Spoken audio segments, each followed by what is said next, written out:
Hello students, welcome again. बच्चे 8.6 exercise हमने last lecture में स्टार्ट की थी और वहाँ पर हमने क्वेश्चन नंबर 17 तक इस एक्सरसाइज को कंप्लीट किया था। क्वेश्चन नंबर 18 से हम शुरुआत कर रहे हैं। क्वेश्चन नंबर 18 के अगर हम स्टेटमेंट पढ़ें, आप सब बुक लेकर के बैठे, क्वेश्चन नंबर 18 की स्टेटमेंट देखिए। A wire of length 36 centimetre, एक वायर है, जिसकी लेंथ है 36 सेंटीमीटर। ठीक है, ये एक वायर है, इस वायर की लेंथ कितनी है? 36 centimetre. Is cut into 2 pieces. क्या किया? इस वायर के 2 हमने टुकड़े किए।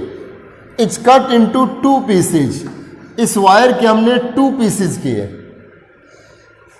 One of the pieces is to be made into a square and the other into an equilateral triangle।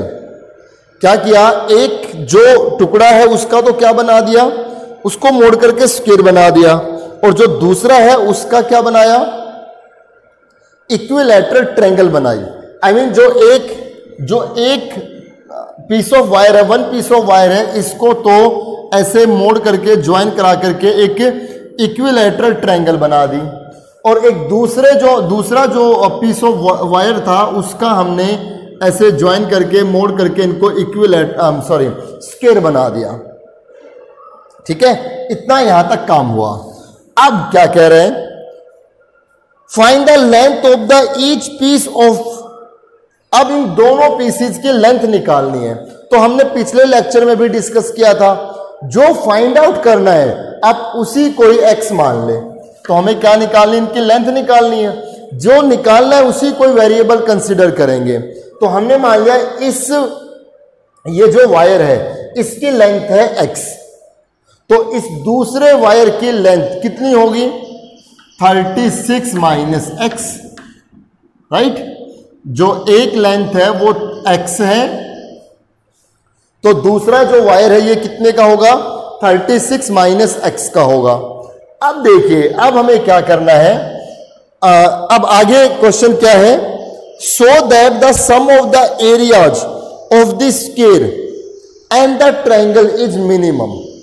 बताइए इन दोनों की लेंथ कितनी होगी? ये और ये, इन दोनों की लेंथ कितनी होगी ताकि इन दोनों के एरियाज का सम, ताकि इन दोनों के एरियाज का सम मिनिमम हो। आई मीन फंक्शन किस पे बनेगा? फंक्शन बनेगा इन दोनों के एरिया के सम पे। इसका भी एरिया निकालना है, इसका भी एरिया निकालना है, दोनों के एरिया को ऐड करना है, सम करना है, उस पे फंक्शन बनेगा। तो देखिए, हमने कंसीडर किया ये जो इक्विलैटरल ट्रायंगल है इसकी सब साइड ए है। इक्विलैटरल ट्रायंगल की एक साइड ए है तो सभी साइड सेम होगी। अब अगर मैं इन तीनों को ऐड करूं, a प्लस ए कितना? 3a। तो वो 3a किसके इक्वल है? 3a इस x के ही इक्वल है ना, क्योंकि इसी वायर को ज्वाइन करके बनाया है। अगर इन तीनों को ऐड करें तो ये लेंथ x ही देगा। तो यहां से a is equal to x by 3, a is equal to x by 3। अब हम यहां से इसका एरिया फाइंड आउट करेंगे। इसको मैंने A1 लिख दिया, एरिया नंबर 1 किसका? इक्विलैटरल ट्रायंगल का। तो इक्विलैटरल ट्रायंगल का एरिया कितना होता है? √3/4 side square, √3/4 side square. Side कितनी? x/3 square. सो A1 एरिया फर्स्ट कितना आ गया? √3/3 square 9 into 4 36 side square means x square. ये एरिया फर्स्ट आ गया। आई मीन ये इक्विलैटरल ट्रायंगल का एरिया आ गया। ऐसे ही अब हम इस स्क्वायर पे चलेंगे।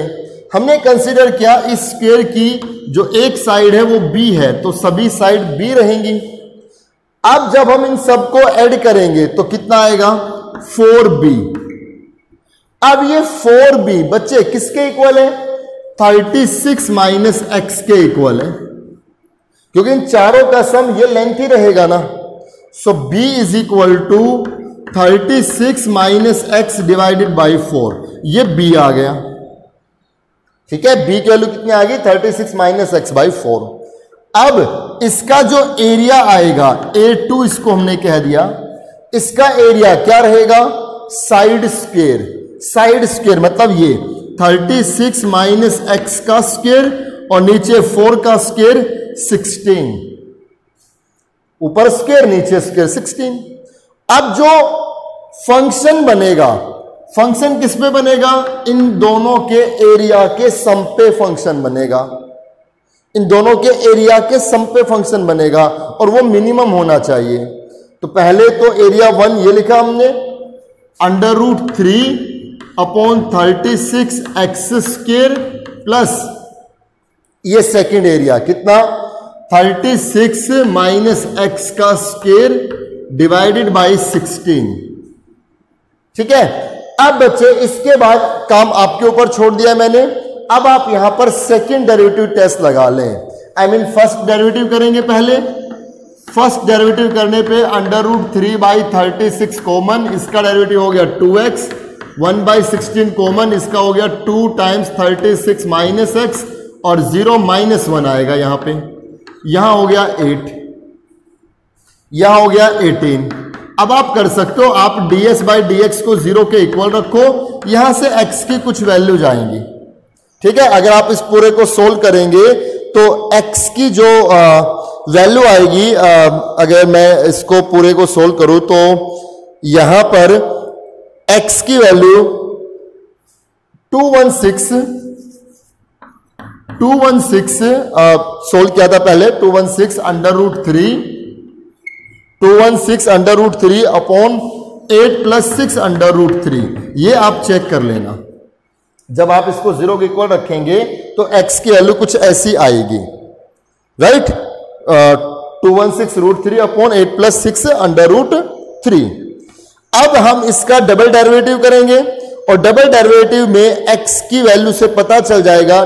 खैर डबल डेरिवेटिव तो सीधा देखिए, जब डबल डेरिवेटिव करोगे तो उसमें x की वैल्यू रखने की जरूरत पड़ेगी ही नहीं। कैसे? √3 बाई 18 कॉन्स्टेंट, x का डेरिवेटिव हो गया 1, इसका 1 बाई 8 कॉन्स्टेंट, 36 माइनस एक्स का जब हम डेरिवेटिव करेंगे तो यहां पर ये 0, ये -1 तो प्लस हो जाएगा ना। अब जब x की वैल्यू इसमें रखेंगे तो x की टर्म इसमें है ही नहीं, तो ये ग्रेटर देन 0 आया। आई मीन इसका रिजल्ट कैसा आया? ये रिजल्ट कैसा आया? पॉजिटिव रिजल्ट आया। तो कैसी वैल्यू अटेन करेगा ये? मिनिमम। इसका मतलब इस फंक्शन की मिनिमम वैल्यू अटेन होगी जब x ये है। तो आपको एक पार्ट तो मिल गया, एक x पार्ट तो कितना है ये, और दूसरा पार्ट 36 माइनस एक्स। 36 में से इसको माइनस कर दीजिए, एलसीएम लेकर के सोल्व कर लो, वो इसका इस वायर का सेकंड पार्ट आ जाएगा। ठीक है, अब कीजिए इसको अच्छे से, आगे के क्वेश्चंस लेकर के चलते हैं।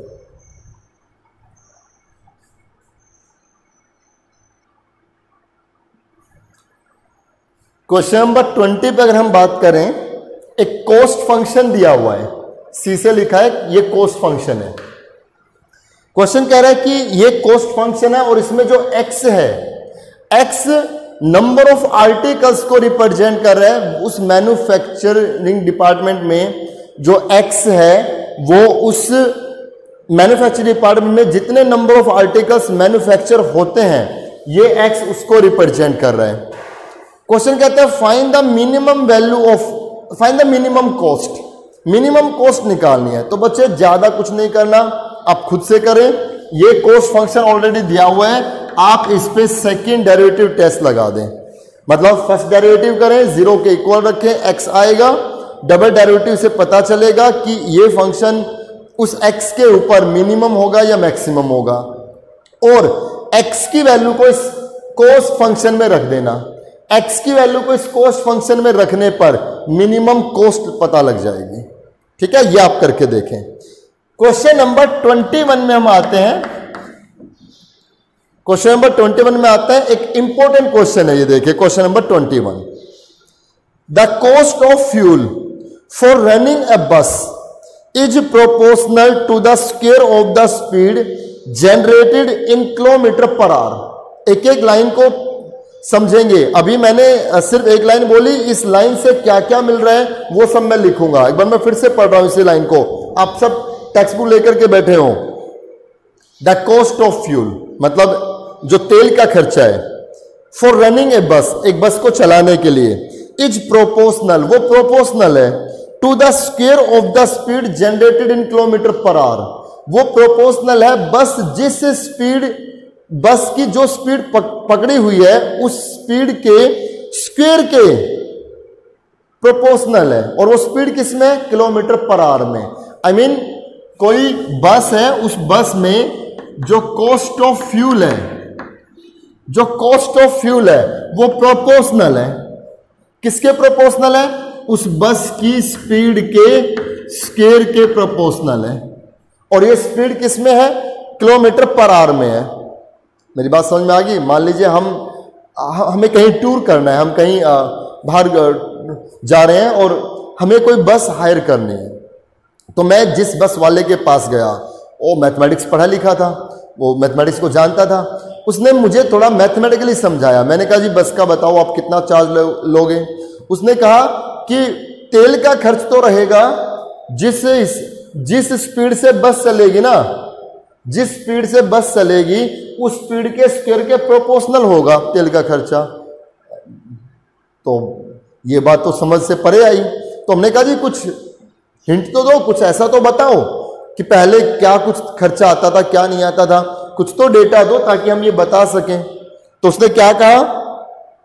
It cost ₹48 per hour when the bus is moving at the speed of 20 kilometre per our. उसने कहा जी 1 घंटे का 48 रुपए खर्च हो जाता है जब मैं बस को 20 किलोमीटर पर आवर की स्पीड से रखूं। I mean cost of fuel कितना आया? कॉस्ट ऑफ फ्यूल कितना आया? 48 रुपए। अच्छा चलिए एक सेकेंड, एक पहले ये और जान लेते हैं कि अच्छा एक आगे एक बात और पढ़ते हैं। What is the most economic speed if the fixed charge are ₹108 for 1 hour and over and above the remaining charge? अच्छा चलिए कि 1 घंटे का 108 रुपए, तो देखो ये कॉस्ट ऑफ फ्यूल तो है उसका। दूसरी बात उसने क्या बताई कि 1 घंटे का 108 रुपए फिक्स चार्ज है। अगर वो बस 1 घंटे चली गई तो 108 रुपए फिक्स चार्ज है, over and above the running charge. और रनिंग चार्ज मतलब ये रनिंग चार्ज और रहेगा। तो देखिए cost of fuel, cost of fuel कितना? 48 रुपए।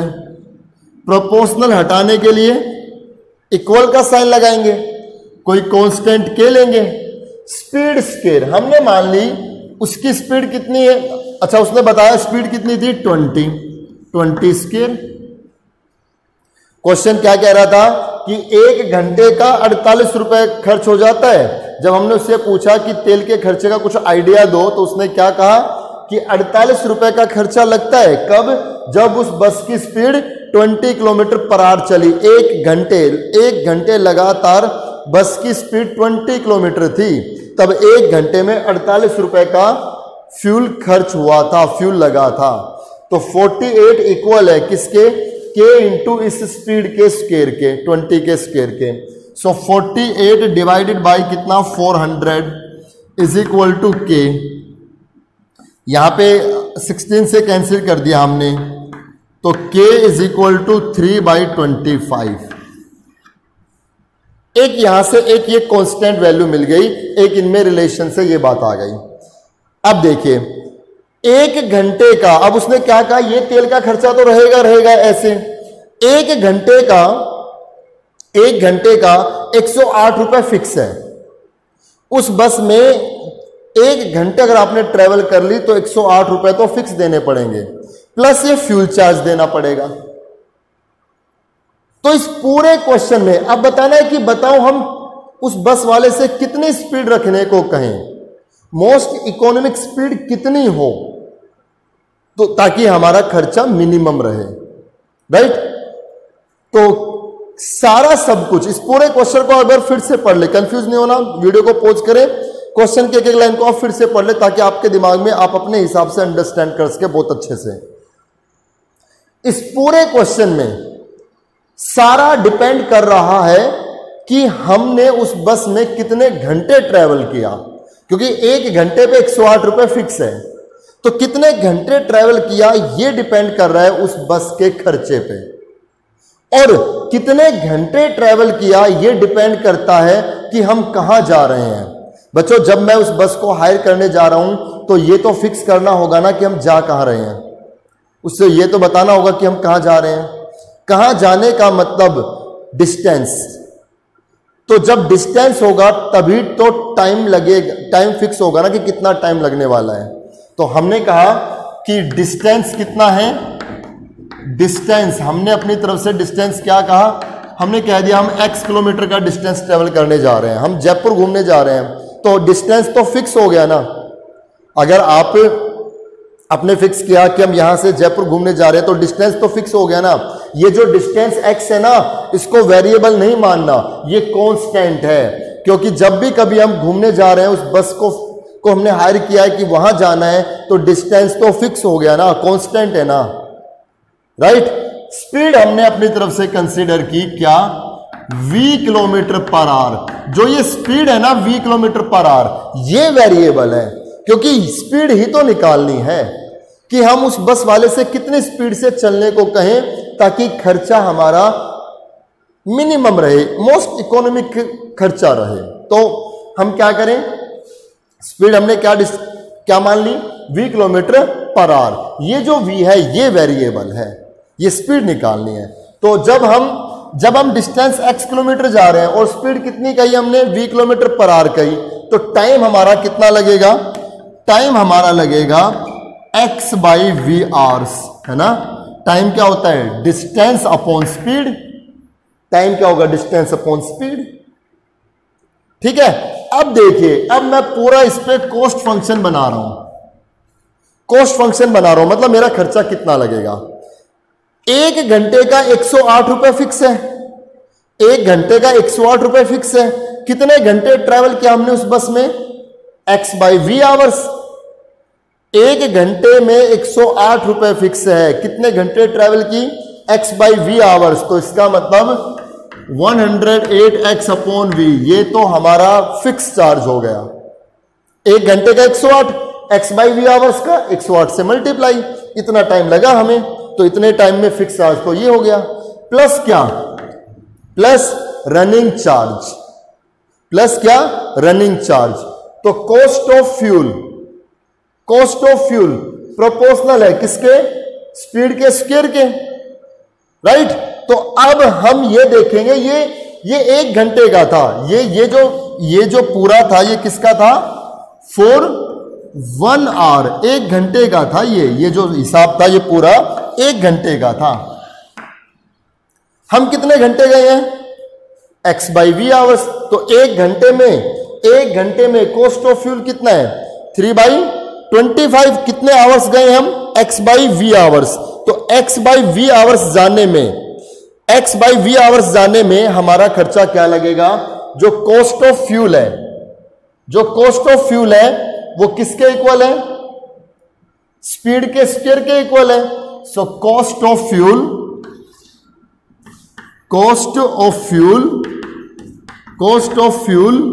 Is equal to K into, यही इसके साथ ही आप ये काम करें, कॉस्ट ऑफ फ्यूल किसके इक्वल है, K इंटू, ये K माना था, स्पीड स्क्वायर, स्पीड कितना है, स्पीड अब हमने v मानी हुई ना बच्चों, अब हमारे इस खर्चे के लिए स्पीड कितनी मानी हुई है, v। So cost of fuel is equal to K into v square. So cost of fuel कितना, K कितना, 3/25 वी स्क्वायर। तो कॉस्ट ऑफ फ्यूल कितना आया, 3/25 वी स्क्वायर।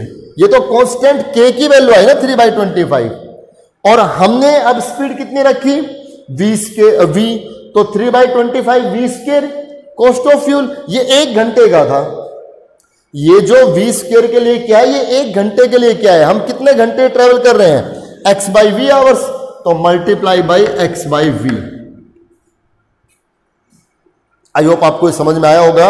ये जो कॉस्ट ऑफ फ्यूल आया 3/25 वी स्क्वायर, ये स्पीड v के लिए है और 1 घंटे के लिए है, लेकिन हम कितने घंटे गए, x बाई वी आवर्स, तो x बाई वी से मल्टीप्लाई, ये cancel. So c is equal to 108x upon v plus 3/25 vx। अब बच्चे इसमें जो वेरिएबल है, इसमें वेरिएबल कौन है, v, इसमें v वेरिएबल है, तो हम इसका डिफरेंशिएशन v के रेस्पेक्ट में करेंगे। dx अपॉन dv कितना आएगा, -108x अपॉन वी स्क्वायर, ये पूरा कांस्टेंट है, और यहां पर 3/25x कांस्टेंट, v का डेरिवेटिव हो गया 1, इसको 0 के इक्वल रखेंगे। Now dc upon dv is equal to 0। तो अब आप यहां से देखिए, इसको 0 के इक्वल रख करके v की वैल्यू हम निकाल रहे हैं।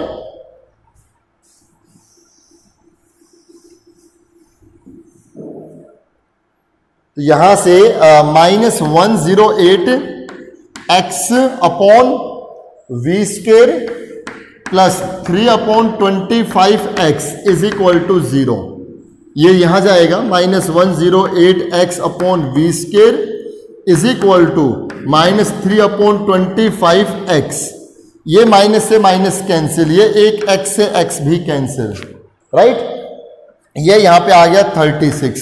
सो v square is equal to 36 into 25, तो v आएगा इस पूरे पे अंडर रूट 6 इंटू 5, इस पे रूट लग जाएगा ना, ये 6 ये 5, so v is equal to 30 kilometre per hour, 30 kilometre per hour, मतलब हम उससे 30 किलोमीटर पर आवर की स्पीड से चलने को कहेंगे, तो हमारा जो कॉस्ट बनेगा वो मिनिमम बनेगा। लेकिन कॉस्ट मिनिमम अभी देखना बाकी है, वो डबल डेरिवेटिव से पता चलेगा।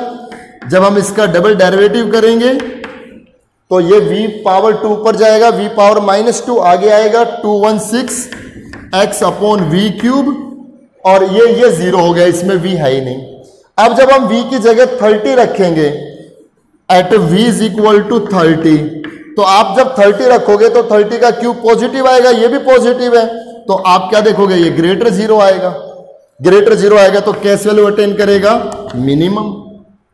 यही बताना था कि कॉस्ट फंक्शन मिनिमम आए किस स्पीड से चलने को हम कहें। एक बार फिर से आप इस क्वेश्चन को समझ ले, जो भी ना समझ में आए तो पीछे आप इसको रिवाइंड करके फिर से देखें इस क्वेश्चन को, और बहुत अच्छे से समझें, ठीक है। आगे के क्वेश्चंस में आएंगे।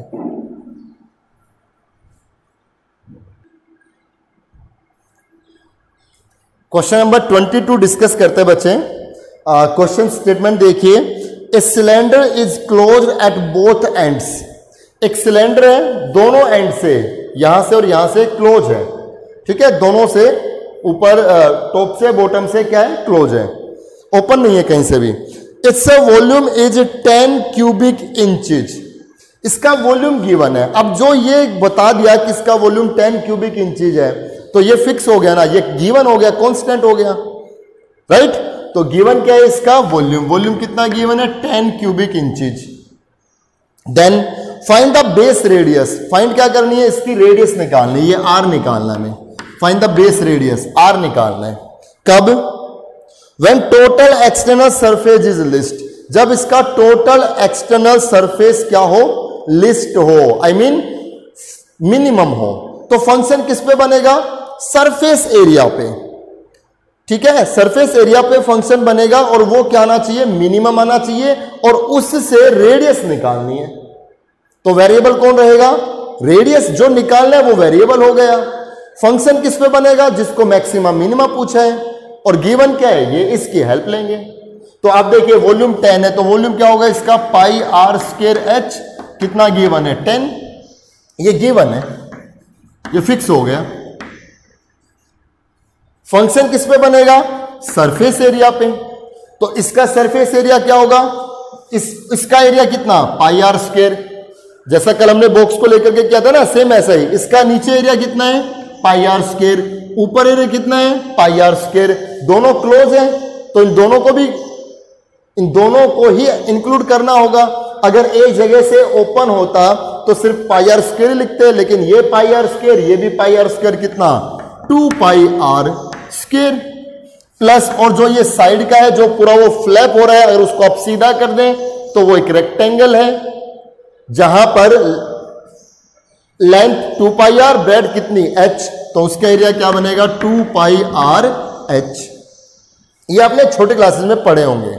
और आप अपने टेक्स्ट बुक में देखिए, ये जो एक्सरसाइज चल रही है 8.6, इसमें एग्जाम्पल स्टार्ट होने से पहले, फर्स्ट एग्जाम्पल जो है उस एग्जाम्पल से पहले सारे वो फॉर्मूले दिए गए हैं, वही ज्योमेट्री के सब फॉर्मूले दिए गए हैं। और वो भी जो हमने आपको फॉर्मूले का पेज प्रोवाइड करा रखा है उसमें भी सारे फॉर्मूले अवेलेबल हैं, राइट। तो आप वो फॉर्मूले देख लें। सो ये आ गया। अब इसमें देखिए, इसमें तो वेरिएबल 2 हैं। देखो 2 पाई तो कांस्टेंट है, इनसे नहीं घबराना। एक वेरिएबल r है, एक वेरिएबल h है। हमें क्या चाहिए, ये सिंगल वेरिएबल में कन्वर्ट हो, और सिंगल वेरिएबल भी किस में, r में, क्योंकि वैल्यू किसकी निकालनी है, हमें r की वैल्यू निकालनी है। तो यहां से h निकाल लें। h कितना आएगा 10 पाई आर स्क्वायर। हमेशा जो गिवन होगा ना, हमेशा जो गिवन होगा वहीं से वैल्यू निकाली जाएगी। और इसमें रख दें अब हम s is equal to 2 pi r square plus 2 pi r into h। h कितना है 10 पाई आर स्क्वायर, ये कैंसिल, ये भी cancel. s is equal to 2 pi r square plus कितना आ गया ये 20/r। अब ये फंक्शन बन गया जो एक वेरिएबल r में है और r की ही वैल्यू निकालनी है, रेडियस ही हमें फाइंड आउट करनी थी। इस पर सेकंड डेरिवेटिव टेस्ट लगा दें। इसका डेरिवेटिव r के रेस्पेक्ट में किया, ये हो गया 4 पाई r, ये हो गया -20/r स्क्वायर। इसको 0 के इक्वल रखेंगे। Now ds by dr is equal to 0, तो ये आएगा 4 pi r -20/r square is equal to 0। 4 pi r is equal to 20/r square, ये cancel. So r cube is equal to 5/पाई, और r की वैल्यू आ गई 5/पाई की पावर 1/3। ये रेडियस आ गई। और डबल डेरिवेटिव से पता चल जाएगा कि ये जो सरफेस एरिया हमने फंक्शन बनाया है, ये इस r के ऊपर मैक्सिमम वैल्यू अटेन करेगा या मिनिमम वैल्यू अटेन करेगा। तो डबल डेरिवेटिव कीजिए, 4 पाई हो गया इसका तो r के रेस्पेक्ट में, और ये r की पावर 2 पर जाएगा तो पावर -2। जब डेरिवेटिव करेंगे तो 40/r क्यूब आएगा। At r is equal to 5/पाई power 1/3। Double derivative is equal to 4 pi plus 40/r cube. r cube कितना है 5/पाई, 5/पाई, पाई ऊपर, ये हो गया 8 पाई, कितना आएगा 12 पाई, जो कि ग्रेटर देन 0 है, आई मीन पॉजिटिव है। पॉजिटिव है तो इस डबल डेरिवेटिव पे कैसी इस फंक्शन की, जो ये फंक्शन बनाया था, इस फंक्शन की कैसी वैल्यू है, मिनिमम वैल्यू है। कब, जब r ये है, तो रेडियस भी मिल गई और पता लग गया जो टोटल सरफेस एरिया है वो क्या है, मिनिमम है, जब वॉल्यूम इतना था। ठीक है, 3 बातें। गिवन क्या है, फंक्शन किस पे बनेगा, फाइंड आउट क्या करना है, जो फाइंड आउट करना है वो वेरिएबल है, उसी के टर्म में फंक्शन कन्वर्ट करो। ठीक है, कीजिए आप इसको। आगे के क्वेश्चन स्टार्ट करते हैं।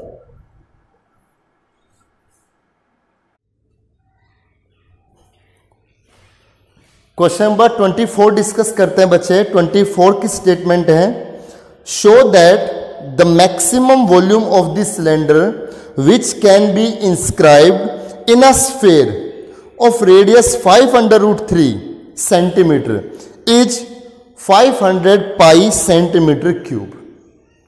अब आप भी एक बार क्वेश्चन पढ़ लें, देखिए क्या कह रहे हैं। Show that the maximum volume of a cylinder which can be inscribed in a sphere, I mean एक स्फीयर है, एक स्फीयर है, इस स्फीयर में एक सिलेंडर इंस्क्राइब्ड है। यहां इस स्फीयर में क्या है, एक सिलेंडर इंस्क्राइब्ड है, और क्वेश्चन कह रहा है इस स्फीयर की जो रेडियस है, अब आप देखो सेंटर है, यहां से यहां तक जो है वो रेडियस है ना, और ये जो है ये भी रेडियस है। इस स्फेयर की जो रेडियस है वो 5√3 है, तो ये रेडियस 5√3 हो गई, ये भी रेडियस कितनी 5√3 हो गई। ठीक है, ये हमने कंसिडर किया कि अच्छा एक चीज और, 5√3 सेंटीमीटर रेडियस होगी इज 500 पाई सेंटीमीटर क्यूब। हमें प्रूव करना है कि इस सिलेंडर का, है ना, इस सिलेंडर का, यस, इस सिलेंडर का जो वॉल्यूम आएगा, मैक्सिमम जो वॉल्यूम आएगा वो 500 पाई सेंटीमीटर क्यूब होगा। चलिए करते हैं। यहां इसकी रेडियस हमने r डिस्कस की, तो ये पूरा 2r हो गया। r क्या है, रेडियस है। किसकी रेडियस है, इस सिलेंडर की रेडियस है r, इस सिलेंडर की रेडियस है r, तो ये पूरा 2r हो गया। स्फेयर की रेडियस कितनी है 5√3, ये गिवन है, और इस सिलेंडर की हाइट हमने कह दी h। अब देखिए फंक्शन किस पे बनाना है, वॉल्यूम पे। फंक्शन किस पे बनेगा, वॉल्यूम पे, क्योंकि वॉल्यूम ही निकालना है कि इस सिलेंडर का मैक्सिमम वॉल्यूम 500 पाई सेंटीमीटर क्यूब आना चाहिए। तो वॉल्यूम कितना बनेगा, पाई r स्क्वायर h, पाई r स्क्वायर h, राइट। अब आप देखिए इसमें दो वेरिएबल हो गए, r भी है h भी है, सिंगल वेरिएबल में कन्वर्ट होना चाहिए। तो सिंगल वेरिएबल में कन्वर्ट करने के लिए मैं इस राइट एंगल ट्रायंगल की हेल्प लूंगा। ये राइट एंगल ट्रायंगल बन गई ना, तो इसमें ये लेंथ कितनी है 5√3 इतनी, 5√3 इतनी, तो 10√3 हो गई ना। तो यहां पर 10√3 का स्क्वायर ये इक्वल होगा, किसके इक्वल होगा, इस लेंथ का स्क्वायर, मतलब 2r का स्क्वायर, 4r स्क्वायर प्लस इस लेंथ का स्क्वायर मतलब h square. So from this ये हो गया 100 इंटू 3, 10 स्क्वायर 100, इसका 3 is equal to 4r square plus h square.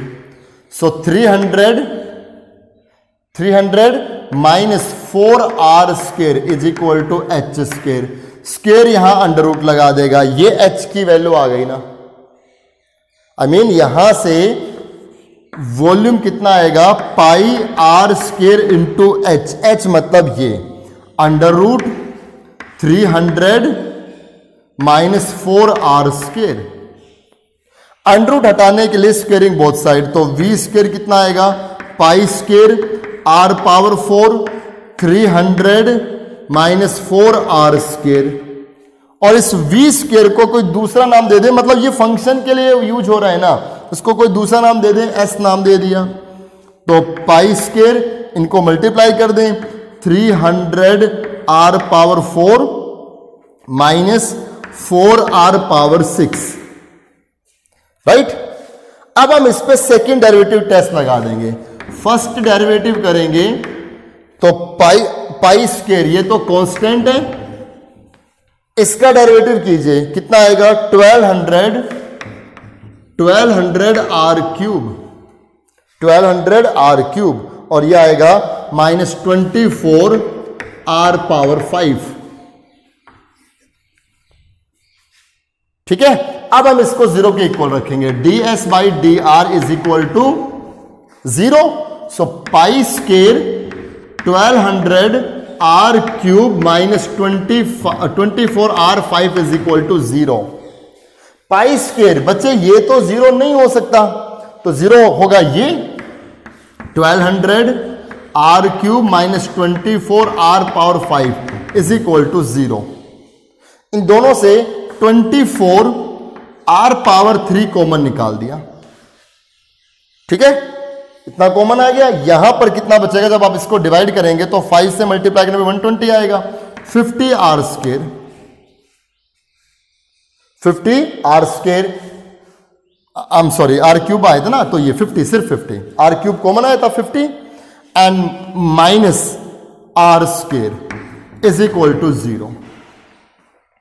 सो या तो ये 0, यहां से r 0 आएगा, तो r तो 0 नहीं हो सकता, यहां से इसको 0 रखेंगे तो r 0 आएगा, तो r तो ये 0 नहीं हो सकता। आई मीन 24 r क्यूब ये तो 0 नहीं होगा, क्योंकि यहां से r 0 आएगा, अगर r 0 आ गया तो रेडियस 0 थोड़ी ना हो सकती है।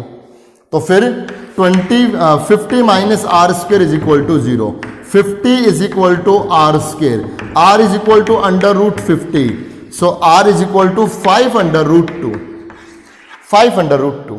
डबल डेरिवेटिव कीजिए इसका और r की जगह 5 रूट 2 रख करके देखिए, पता लग जाएगा कि ये इसका रिजल्ट कैसा आएगा। r रखने पर ये रिजल्ट नेगेटिव देगा, नेगेटिव देगा तो इसका मतलब ये मैक्सिमम है। ठीक है, मैक्सिमम क्या है, वॉल्यूम का फंक्शन ये।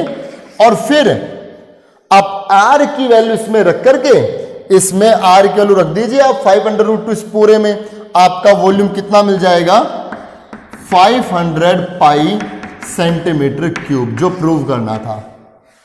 r की वैल्यू 5 रूट 2 यहां रख दीजिए, इस पूरे से सोल्व करो, वॉल्यूम कितना जाएगा, 500 पाई सेंटीमीटर क्यूब, यही प्रूव करना था। और डबल डेरिवेटिव में r रख करके पता चल जाएगा, इसका रिजल्ट नेगेटिव आएगा, नेगेटिव आएगा तो ये फंक्शन कैसा रिजल्ट देगा, मैक्सिमम।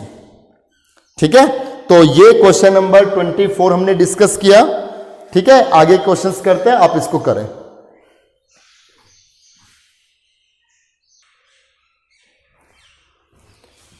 क्वेश्चन नंबर 26 लेते हैं बच्चे। 26 क्वेश्चन की स्टेटमेंट देखिए, show that the surface area of a close cuboid with square base and given volume is minimum when it is a cube. चलिए मैं इस क्वेश्चन को लिख लेता हूं, आपको ऐसे थोड़ा अंडरस्टैंड नहीं होगा, लिखता हूं मैं इस क्वेश्चन को। बच्चे ये क्वेश्चन है, show that the surface area, prove करने surface area of a close cuboid, close cuboid का surface area with square base, जब उस क्यूबॉइड का जो बेस है वो किस में, स्क्वायर में है। लास्ट लेक्चर में हमने वो एक टैंक वाला जो क्वेश्चन किया था उसी के जैसा, कि बेस कैसा है, बेस किस में है, स्क्वायर में है। एंड गिवन वॉल्यूम, उसका वॉल्यूम गिवन है, ठीक उसी टैंक वाले क्वेश्चन की तरह वॉल्यूम गिवन है। इज मिनिमम, मतलब उसका सरफेस एरिया, उसका सरफेस एरिया क्या होगा, मिनिमम होगा। कब, when it is a cube, जब वो एक क्यूब हो। और ये बिल्कुल जो हमने रेक्टेंगल वाला जो क्वेश्चन किया था ना, कि जब आप का एरिया फिक्स है, अगर आप उस रूम को स्क्वायर में बनाते हो तो पेरीमीटर लिस्ट आएगा, खर्चा कम रहेगा। फिर ऐसा ही इसमें भी है, अगर आप कोई टैंक बनाते हो और बेस किस में रख दिया, स्क्वायर में रख दिया, ठीक है, लेंथ ब्रेड सेम रखी, नीचे बेस सेम रखा। अब अगर आप हाइट भी लेंथ ब्रेड के इक्वल ले लो, आई मीन क्यूब बना दो उसको, तो क्या होता है, उस क्यूब होने पर उसका सरफेस एरिया मिनिमम रहता है। और सरफेस एरिया मिनिमम होगा तो सारा खर्चा कम हो गया। वॉल्यूम फिक्स कर लो अपनी, आपको वॉल्यूम कितनी रखनी है, उसमें वाटर स्टोरेज कितनी आनी चाहिए तो आप फिक्स कर लेंगे।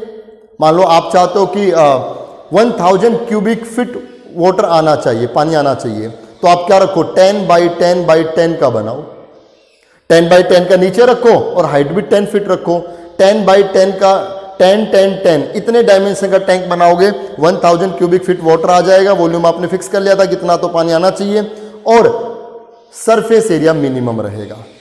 और अगर आप 1000 कोई दूसरे डायमेंशन से बनाते ना, आप मान लो आप चाह रहे हो कि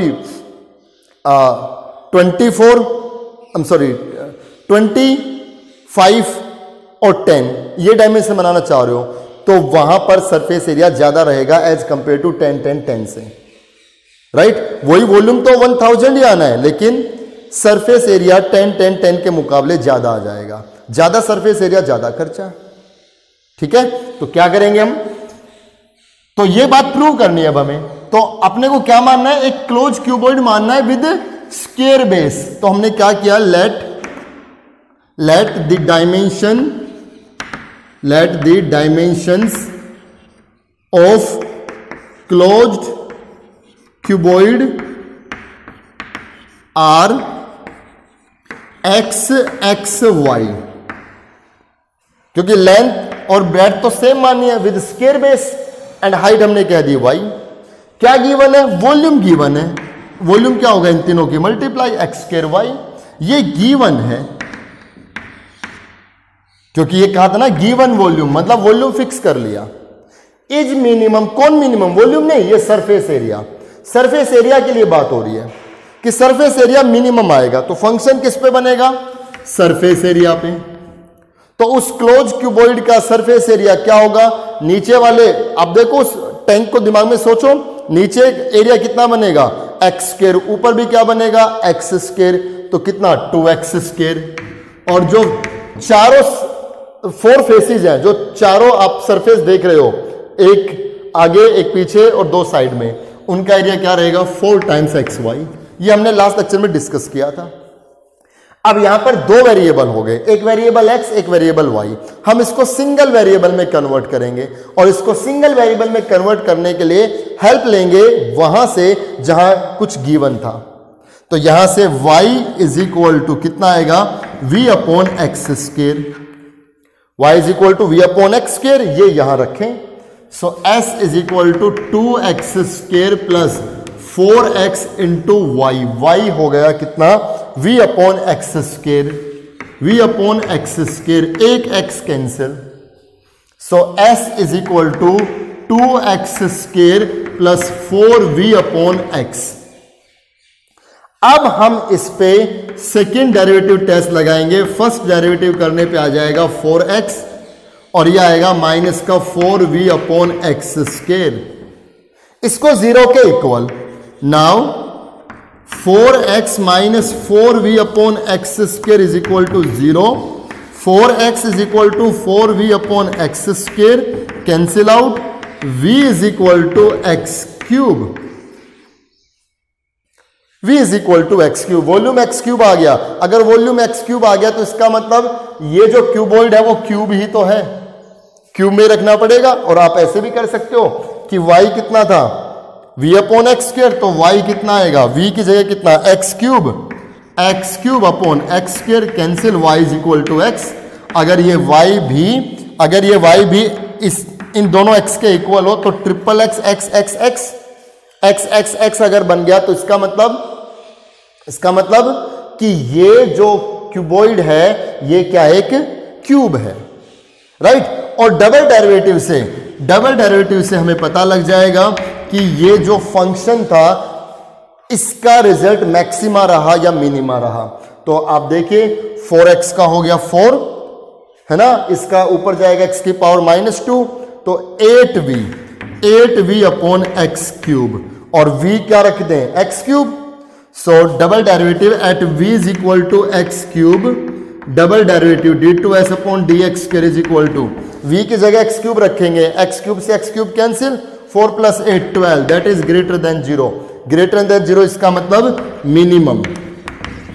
इसका मतलब ये फंक्शन मिनिमम वैल्यू अटेन कर रहा है जब v is equal to x cube है, और v is equal to x cube है तो y और x इक्वल है। तो पूरे क्वेश्चन का प्रूफ इसमें आ गया। ठीक है, कीजिए इस क्वेश्चन को, आगे के क्वेश्चंस करते हैं।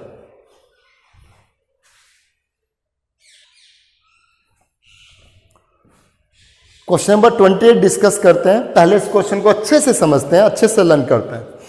एन ओपन बॉक्स, मतलब बॉक्स कैसा बनाना है? ओपन आप समझ गए, ऊपर से खुला हुआ, ठीक है, एक साइड का एरिया फिर कवर नहीं होगा, ऊपर से खुला हुआ, विद ए स्क्वायर बेस। और वो बॉक्स कैसा बनाना है कि बेस किस में रखना है? स्क्वायर में। जैसा लास्ट लेक्चर में हमने दिखाया था ठीक वैसा ही, बेस किस में रखना है? स्क्वायर में। Is to be made out, वो बॉक्स बनाया गया है कहां से? Of a given quantity of cardboard of area c square unit. मतलब एक कार्डबोर्ड था, ये एक कार्डबोर्ड था, इस कार्डबोर्ड का एरिया कितना था? सी स्क्वायर यूनिट। ठीक है, इस कार्डबोर्ड से ही, इस कार्डबोर्ड को ही का ही यूज करके हमने एक ओपन बॉक्स बनाया, right, of given quantity of area this, मतलब ये गिवन है।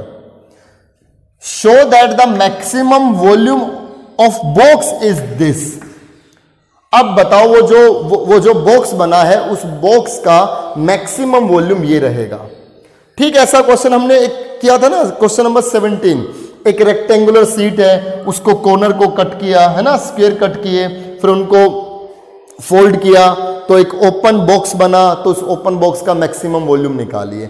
इसमें प्रूव करना है कि मैक्सिमम वॉल्यूम ये आएगा, और इसमें इसको कहीं से कट नहीं किया, इस पूरे एरिया को यूज किया गया है, इस पूरे सी स्क्वायर यूनिट को यूज करके तब बॉक्स बनाया गया है। तो बच्चे सीधी सी बात है, मैक्सिमम वॉल्यूम यहां नहीं चाहिए, तो फंक्शन हमारा किस पे बनेगा, वॉल्यूम पे। उस बॉक्स की डायमेंशन हमने क्या मान ली, x x y, let the dimensions of box are x x y, ठीक है। तो वॉल्यूम क्या बनेगा, x square into y, x x y क्यों, क्योंकि बेस किस में है, स्क्वायर में है, एक्स स्क्वायर वाई, ये वॉल्यूम हो गया। अब यहां पर दो वेरिएबल है, इसको सिंगल वेरिएबल में चेंज करना होगा। सिंगल वेरिएबल में चेंज करने के लिए मैं ये जो गिवन क्वांटिटी है ना, जो गिवन डेटा है, उसका यूज करूंगा। अब देखिए, अगर मैं इस बॉक्स का, जो ये बॉक्स बनाया है एक्स एक्स वाई का, उसका अगर मैं सरफेस एरिया निकालूं, सरफेस एरिया, तो नीचे वाले का एरिया कितना है, एक्स स्क्वायर, ऊपर तो एरिया काउंट नहीं होगा, चारों सरफेस का एरिया कितना, 4xy। तो बच्चे ये पूरा जो सरफेस एरिया है वो इस सी स्क्वायर के इक्वल होगा ना। थिंक अबाउट इट, इसका जो ये पूरा सरफेस एरिया है वो इस कार्डबोर्ड एरिया से ही तो बनाया गया है। तो यहां से y कितना आएगा, 4xy is equal to c square minus x square, and y is equal to c square minus x square upon 4x। ये हमने यहां से y की वैल्यू निकाल दी और यहां पुट करेंगे। So v is equal to x square into y कितना, सी square minus x square upon 4x।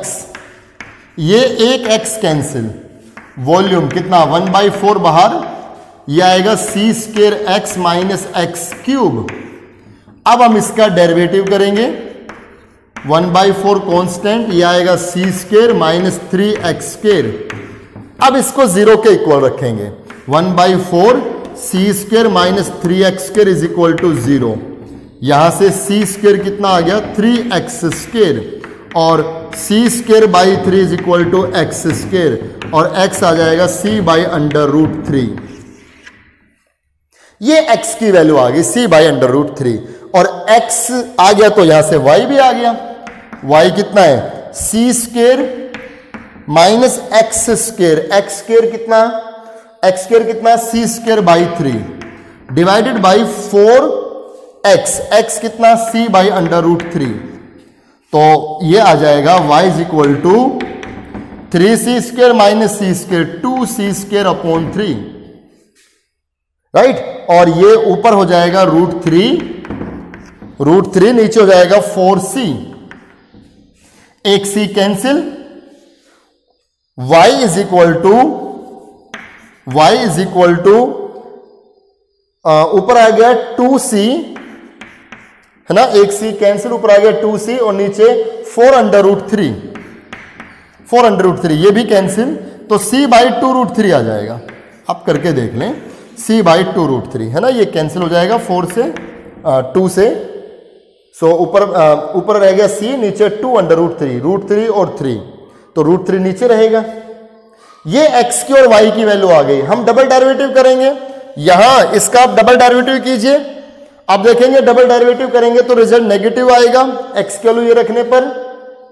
तो लेस देन 0 है, लेस देन 0 तो कैसा है, मैक्सिमम है, और वो मैक्सिमम वॉल्यूम निकाल दो। तो मैक्सिमम वॉल्यूम कितना आया, v is equal to maximum volume v is equal to x square कितना, सी स्क्वायर बाई 3 इंटू y कितना, c बाई 2√3। तो बच्चे ये आ गया आपका v is equal to c cube upon 6√3, और यही आना चाहिए था। तो ये मैक्सिमम वॉल्यूम आ गया जब x ये है, y ये है। आपको बस डबल डेरिवेटिव और करना है, उसमें x ये रिजल्ट रखना है, नेगेटिव आएगा, मैक्सिमम हो गया। ठीक है, कीजिए इस क्वेश्चन को।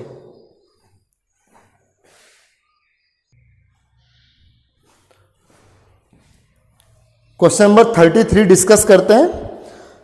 ए square tank of capacity 250 cubic metre has to be dug out.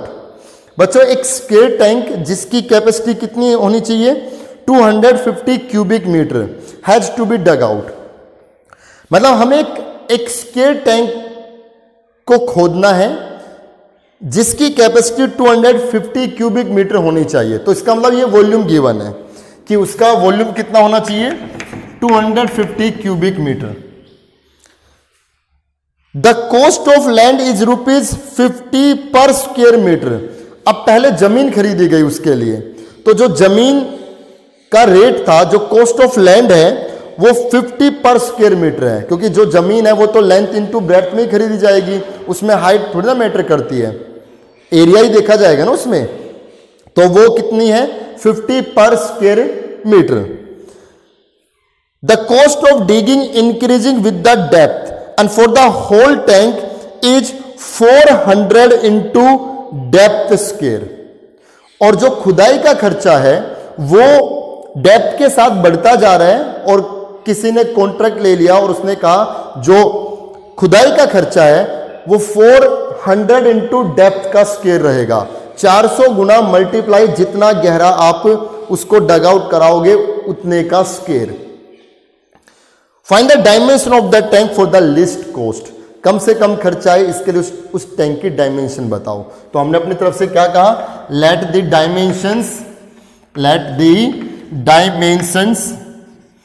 Dimensions of tank are XXY, है ना, क्योंकि स्क्वायर टैंक है, ऊपर लिखा हुआ है। आप क्वेश्चन को रीड कर लें एक बार। स्क्वायर टैंक है XXY, तो वॉल्यूम कितना? x स्क्वायर y कितना? 250। ये गिवन है। फंक्शन किस पे बनेगा? कॉस्ट पे। कॉस्ट पे, क्योंकि कॉस्ट मिनिमम आनी चाहिए। अब खर्चा उसका दो जगह हुआ है। एक तो जमीन खरीदने में, जमीन कितने रुपए की है? 50 पर स्क्वायर मीटर, है ना, 50 पर स्क्वायर मीटर। कितने एरिया की जमीन खरीद ली? अब अगर उस टैंक की डायमेंशन XXY है, अगर उस टैंक की डायमेंशन कितनी है? उस टैंक की डायमेंशन अगर XXY है, तो उसका एरिया, आप जब एरिया देखोगे तो एरिया बेस में देखा जाएगा ना, लेंथ इंटू ब्रेड्थ कितनी? x into x, x square. तो जमीन का खर्चा कितना हो गया? 50x square. प्लस अब उसको डग आउट का खर्चा, खुदाई का खर्चा। खुदाई का खर्चा कितना कहा? 400 इंटू डेप्थ स्क्वायर। डेप्थ कितनी रखी? y। ये हो गया। अब इसको सिंगल वेरिएबल में हम रखेंगे। कॉस्ट क्या बनेगा? आप किसी एक की वैल्यू निकालो, यहां से x स्क्वायर निकाल दें, यहां से x स्क्वायर कितना आएगा? 250 अपॉन y। जो गिवन है वहां से वैल्यू निकलेगी।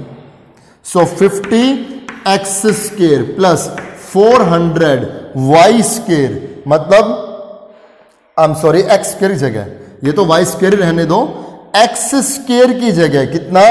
250 upon y।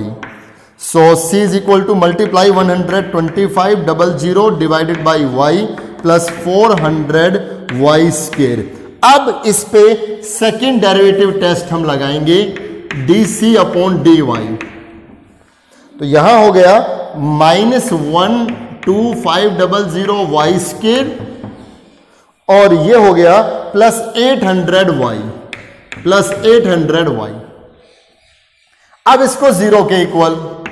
Now dc upon dy is equal to 0 -12500 upon y square plus 800y is equal to 0। ये यहां आकर के negative. So 800y is equal to, ये इसको ले जाओ, ये पॉजिटिव हो जाएगा, 12500 अपॉन y स्क्वायर। ये 2 0 कैंसिल, यहां हो गया y क्यूब, यहां हो गया 125/8, तो y आ जाएगा 5/2। इस पे पावर 1/3 लगेगी, 5/2 y आ गया। y की वैल्यू हम यहां रख दें, हमें x मिल जाएगा, आप निकाल लेंगे, और इसका डबल डेरिवेटिव करने से पता चल जाएगा x और y की वैल्यू रखने से कि ये मैक्सिमा रिजल्ट देगा या फिर रिजल्ट मिनिमा देगा। ठीक है, कीजिए आप इसको, आगे के क्वेश्चंस लेते हैं।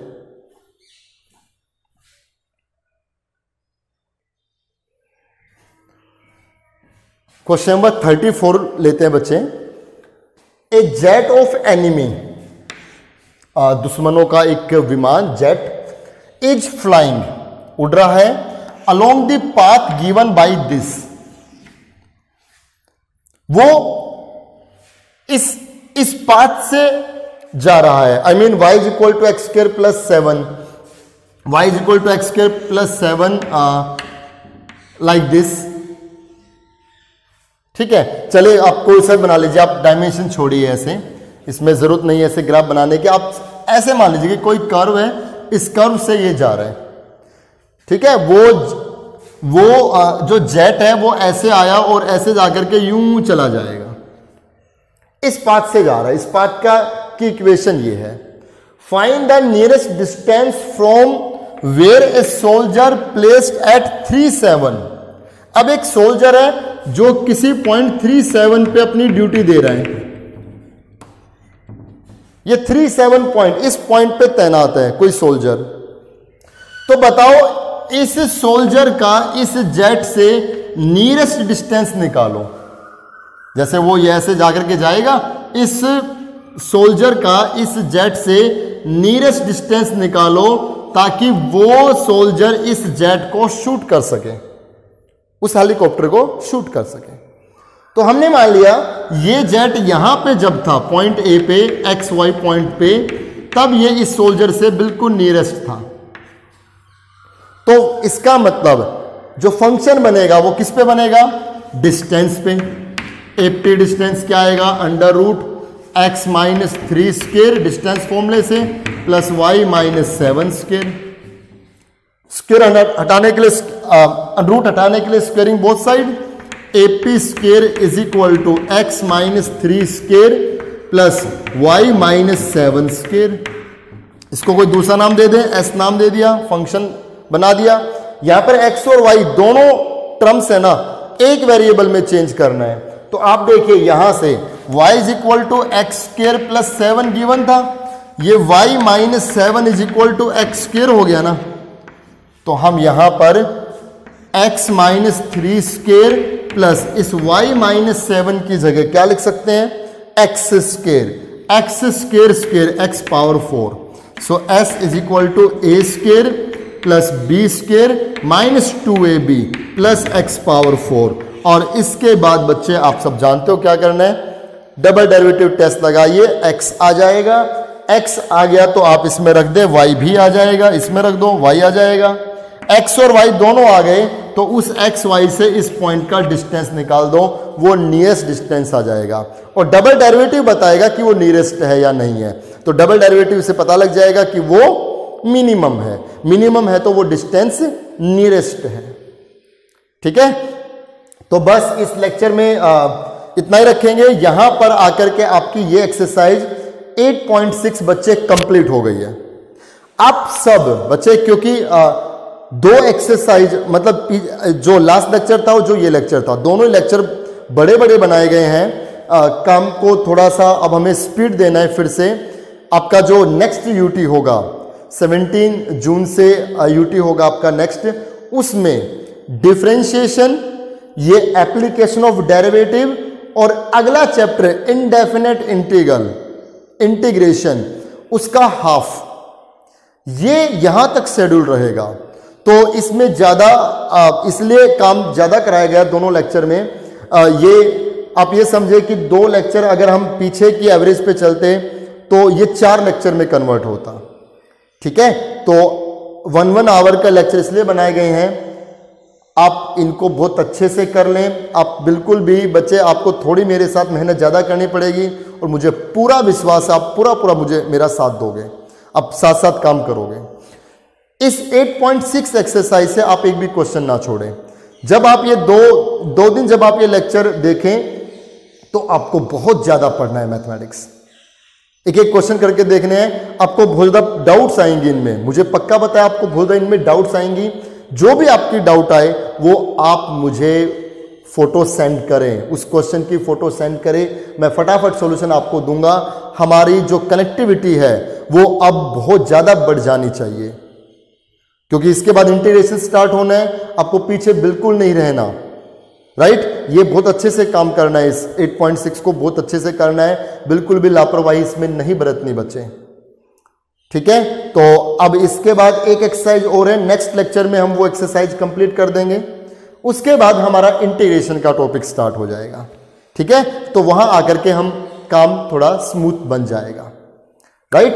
तो आप बहुत अच्छे से काम करते रहें, ऐसे मुझे पूरी पूरी उम्मीद है। जो भी डाउट हो वो आप डाउट लेते रहें, ठीक है। कनेक्टिविटी बिल्कुल बनाए रखें, इस एक्सरसाइज को बहुत बहुत अच्छे से करें। जो भी आपका डाउट है वो क्वेश्चन आप सेंड करें।